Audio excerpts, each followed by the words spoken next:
Dear student, you are welcome in online classes study room. Okay, हमने अभी तक जो प्रीवियस लेक्चर में है उसमें डिफरेंशिएशन को हमने फिनिश कर दिया। अब हमारा जो फ्रेश टॉपिक है उससे इंटीग्रेशन। ओके, तो इंटीग्रेशन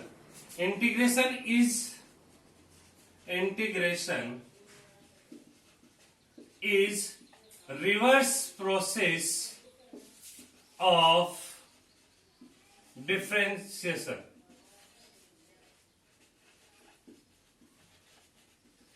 यानी कि ये है डिफरेंशिएशन की एक रिवर्स प्रोसेस है। डिफरेंशिएशन की क्या है? रिवर्स प्रोसेस है। जैसे अगर कोई भी फंक्शन है ए का आपने डिफरेंशिएशन किया,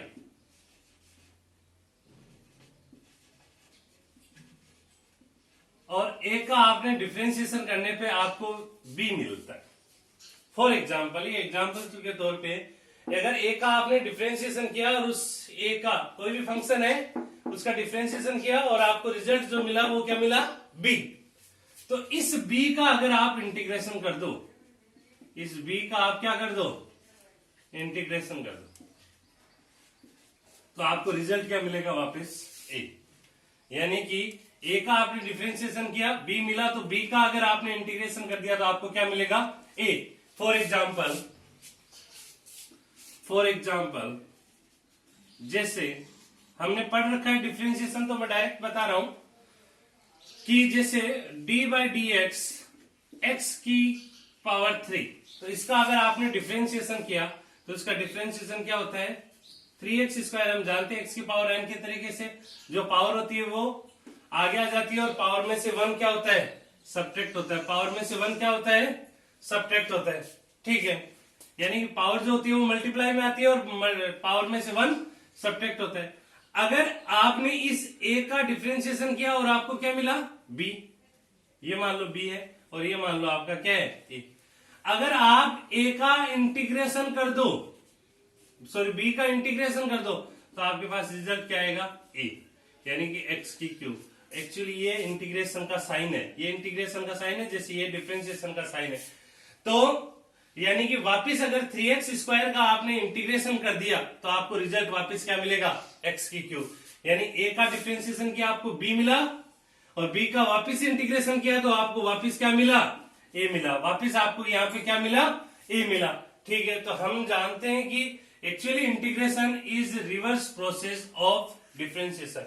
जैसे x की पावर n का डिफरेंशिएशन होता है n x की पावर n-1, तो n x की पावर n-1 का अगर आप इंटीग्रेशन करते हो तो उसका जो इंटीग्रेशन करने के बाद में जो रिजल्ट आएगा वो आएगा x की पावर n। यानी कि ये बिल्कुल रिवर्स प्रोसेस है। ठीक है, आगे देखो, मैं आपको समझाता हूं। जैसे ओके, देखो, जो इंटीग्रेशन का जो साइन होता है वो होता है ऐसे, एस के तरीके से, खींचा हुआ एस की तरह, यानी एस, यानी कि सम। इंटीग्रेशन का ये क्या होता है? साइन होता है। जैसे यहां लिखा हुआ x dy, तो आप इसको कैसे पढ़ोगे कि integration of x with respect to y। ये क्या है? Integration of x with respect to y। अगर मैंने ऐसे लिखा integration of a with respect to s, किसके रेस्पेक्ट में? s के रेस्पेक्ट में। अगर आपके कहीं पे ऐसे लिखा हुआ y dz, तो integration of y with respect to z। Integration of y with respect to z। Integration की जो प्योर फीलिंग है वो मैथ के बच्चों को 12th में उनके पास बहुत कंप्लीटली इनको वाइडली पढ़ना है, और अपने को केवल बेसिक नॉलेज चाहिए जितना अपने को इसमें यूज आएगा इंटीग्रेशन। ओके, यहां पे इंटीग्रेशन का जो साइन है वो किसके तरीके से होता है? एस के तरीके से। ठीक है, आपको ये पता चल जाना चाहिए। ठीक है, अब इंटीग्रेशन जो होते हैं वो दो तरीके के होते हैं, एक डेफिनेट इंटीग्रेशन और एक इनडेफिनेट इंटीग्रेशन। इंटीग्रेशन जो है वो दो टाइप के, एक तो डेफिनेट इंटीग्रेशन और एक है आपके पास इनडेफिनेट इंटीग्रेशन।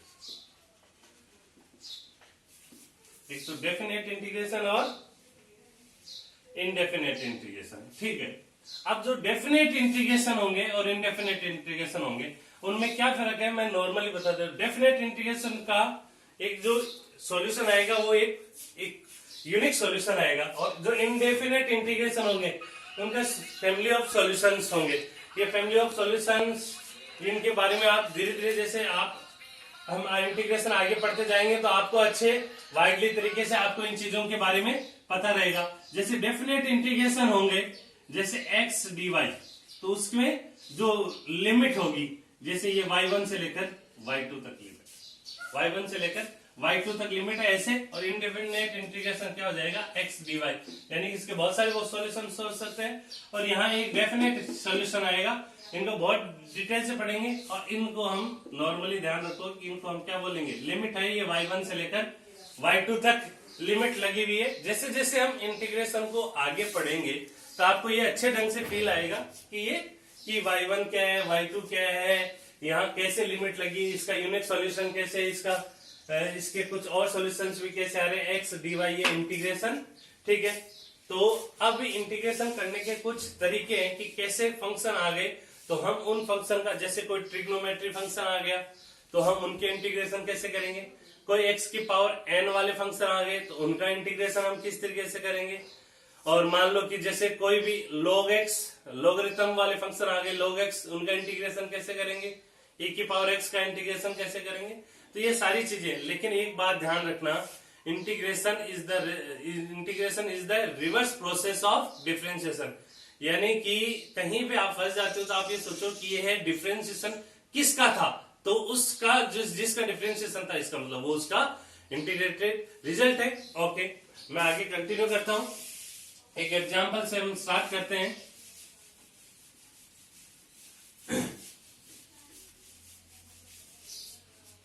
ओके, जैसे कोई भी फंक्शन है x की पावर n, इनका इंटीग्रेशन कैसे करेंगे, x की पावर n का इंटीग्रेशन कैसे करेंगे, इंटीग्रेशन की बात करें। और इधर जैसे डिफरेंशिएशन, जब x की पावर n का आप डिफरेंशिएशन कर रहे थे तो पावर को मल्टीप्लाई कर रहे थे और पावर में से 1 क्या कर रहे थे आप, सब्ट्रैक्ट कर रहे थे पावर। ओके, तो multiply by n, multiple bye n और पावर डिक्रीज बाय 1। तो अब उसमें क्या करना है आपको, इसमें आपको क्या करना है, उल्टा करना है। कैसे, तो पावर इंक्रीज बाय 1, वहां मल्टीप्लाई कर रहे तो यहां डिवाइड बाय पावर, जो भी पावर इसकी बाद में आएगी। जैसे आपको क्या करना है, x की पावर n का इंटीग्रेशन करना है। इसको हम पढ़ेंगे कैसे, इंटीग्रेशन ऑफ x की power n with respect to x, integration of x की power n with respect to x। तो क्या करना है हमें, पावर को इंक्रीज करना है 1 से, तो 1 से हमने पावर को इंक्रीज किया, और जो पावर आ रही है उससे हमें क्या करना है, इसको डिवाइड करना है। और प्लस c एक कांस्टेंट है, आप इसको लगा देना, c कांस्टेंट है। इसके बारे में हम डिस्कस करेंगे कैसे, थोड़ा सा आपको इस चैप्टर के बारे में फील आने दो, इसको हम डिटेल से डिस्कस करेंगे। आप इतना ध्यान रखना कि अभी हम बिना लिमिट के पढ़ रहे हैं, तो मतलब हम इनडेफिनेट इंटीग्रेशन पढ़ रहे हैं, और इनडेफिनेट इंटीग्रेशन में आपको प्लस का c लगाना है, सब में प्लस का c। इसके बारे में मैं बताऊंगा कि कैसे, पहले इस चैप्टर का थोड़ा सा आपको फील आए। तो यानी कि देखो, डिफरेंशिएशन में क्या कर रहे थे आप, कि पावर से मल्टीप्लाई कर रहे थे और पावर से 1 क्या कर रहे थे आप, सब्ट्रैक्ट कर रहे थे। यहां पावर को मल्टीप्लाई कर रहे थे n से और पावर डिक्रीज हो रही थी 1 से, लेकिन यहां पावर इंक्रीज होगी 1 से और डिवाइड हो जाएगा उस पावर से। तो यहां पे हमने देख लिया ठीक है, अब आगे देखो, जैसे कुछ एग्जाम्पल मैं समझा देता हूं, ठीक है, और उसमें मैंने डीपीपी में भी आपको एग्जाम्पल दिए हैं, प्लीज आप उनको घर से आराम से करिए। जैसे मैंने कहा हमारा सबसे पहला रूल, यानी कि अगर ऐसे फंक्शन आए x की पावर n वाले फंक्शन, तो उनका इंटीग्रेशन कैसे करते हैं, x की power n plus n plus 1 plus C, यानी पावर को 1 से इंक्रीज कर दो और उस पावर से आपको इसको डिवाइड कर देना है प्लस सी। एग्जाम्पल, जैसे मैंने कहा x क्यूब dx, इसका आपको क्या करना है, इंटीग्रेशन करना है। तो यहां पढ़ेंगे कैसे, इंटीग्रेशन ऑफ x की power 3 with respect to x। यहां n की वैल्यू कितनी है, 3, यहां n की वैल्यू कितनी है, 3। तो तरीका क्या होता है, पावर को 1 से इंक्रीज कर दो, 1 से इंक्रीज कर दो तो इंक्रीज कर दिया, और उसी से ही आप क्या कर दो, उस पावर से ही आपको क्या करना है, डिवाइड करना है, और प्लस का क्या लगाना है आपको, सी। तो पावर 1 से इंक्रीज किया तो x की पावर कितनी, 4 डिवाइडेड बाई 4 और प्लस कर C. It's our solution, it's our solution. यानी कि क्या हो गया यहाँ पे कि पावर को 1 से इंक्रीज करना है, उसी से डिवाइड करना है, प्लस का सी आपको सब में लगाना है इंडेफिनेट इंटीग्रेशन में। ओके, ठीक है, ये आपको बताया जाएगा कि सी क्यों लगा रहे हैं, पहले आपको थोड़ा सा फील आने दो, फिर आपको अच्छे ढंग से।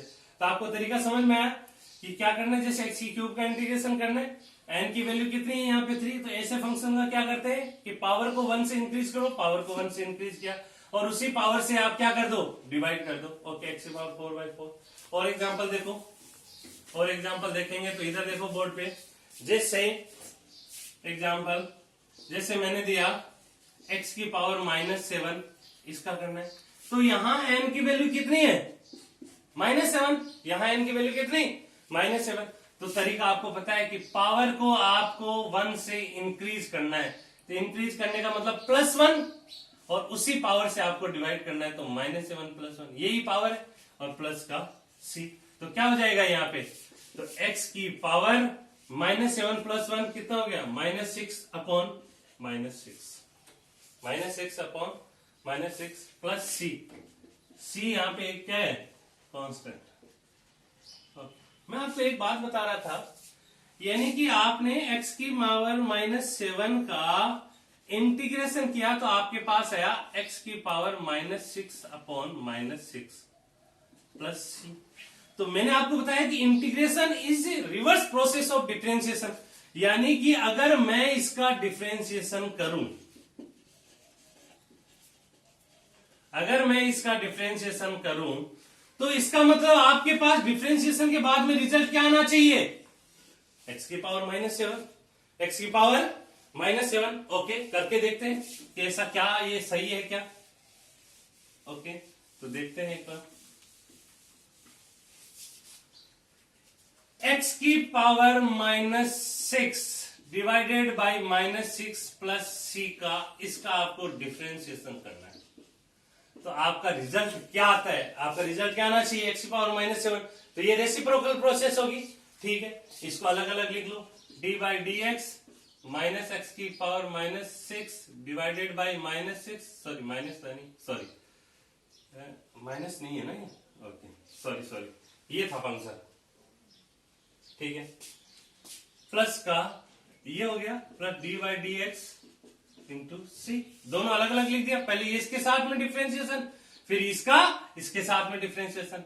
आपको पता है यहां कांस्टेंट क्या है, देखो x की पावर -6/-6, आप इसको ऐसे भी तो लिख सकते हो, एक ही बात है, डिवाइड में चला जाए 6 और माइनस ऐसे आ जाए, तो क्या हो जाएगा -1/6 d/dx x की पावर -6, और कांस्टेंट का डिफरेंशिएशन क्या होता है, 0, लिखने की जरूरत नहीं। तो -1/6 इसका डिफरेंशिएशन करना है, तो यहां n की वैल्यू कितनी है, -6। डिफरेंशिएशन में पावर मल्टीप्लाई में होती है, तो पावर कितनी है, -6 मल्टीप्लाई में, और पावर में से आप क्या करोगे, 1 सब्ट्रैक्ट करते हो, पावर डिक्रीज करते हो, तो माइनस माइनस प्लस, 6 से 6 कैंसिल, x की पावर -7। इसका जो डिफरेंशिएशन है उसका रिजल्ट क्या आया, x की पावर -7, वही आपका क्या था, इंटीग्रेशन। इसका मतलब आप किसी का भी अगर इस फंक्शन में आपको देता तो उसका डिफरेंशिएशन क्या होता, x की पावर -7, x⁻⁷ का इंटीग्रेशन किया तो उसका डिफरेंशिएशन क्या हुआ, ये। यानी कि आप किसी भी फंक्शन का इंटीग्रेशन कर रहे हो, जो उसका रिजल्ट आया उसका डिफरेंशिएशन कर रहे हो, तो वापस वही फंक्शन आपको, इंटीग्रेटेड फंक्शन आपको मिल जाता है। ओके, इसके लिए कुछ एग्जांपल दे रखे और फर्दर क्लास में हम डिस्कस करते हैं। Okay, thank you.